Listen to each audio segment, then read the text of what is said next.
મર્યાદા પુરુષોત્તમ શ્રી રામ, ભગવાન રામને એક ઉપાધિ આપવામાં આવી છે, મર્યાદા પુરુષોત્તમ. ભગવાનના તો કેટલાય અવતાર છે, કેટલાય ભગવાન આપણા સનાતન ધર્મમાં છે, પણ દરેક ભગવાનને ઉપાધિ નથી આપવામાં આવી. માત્ર શ્રી રામને આપવામાં આવી છે મર્યાદા પુરુષોત્તમ. પણ શું અર્થ છે મર્યાદા પુરુષોત્તમનો? પ્રભુ શ્રી રામે એવા કયા કાર્ય કર્યા છે કે જેમના કારણે એમને ઉપાધિ આપવામાં આવી છે? પહેલા તો મર્યાદા પુરુષોત્તમ એટલે એ બે શબ્દોને ભેગા કરી બનાવવામાં આવ્યું છે. પહેલો શબ્દ છે મર્યાદા, એટલે કે સીમા, નિયમ અને ધર્મનું પાલન.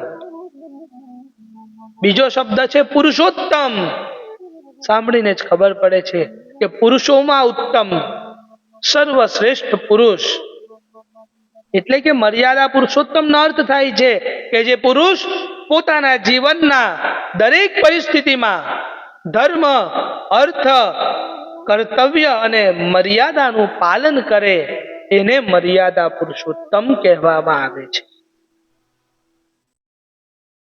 અને રામ ભગવાને તો કેટલાય કાર્ય એવા કર્યા છે, પણ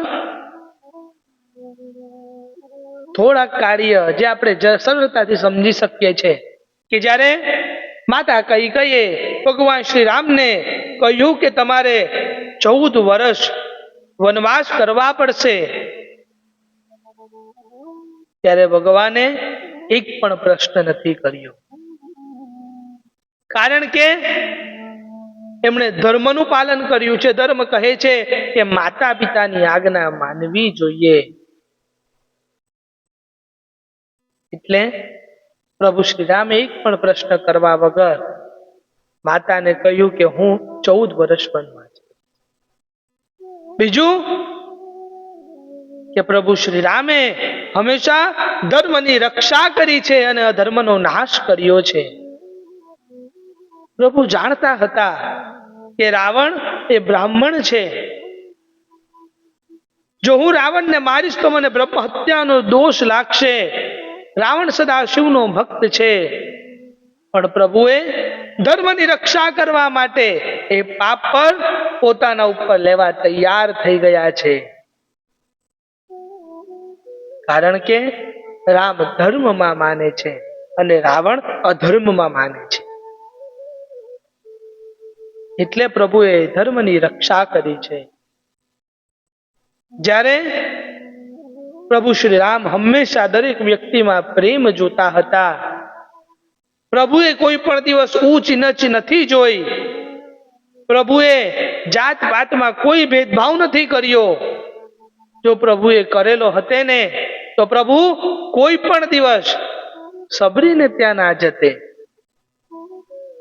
પ્રભુ શ્રી રામ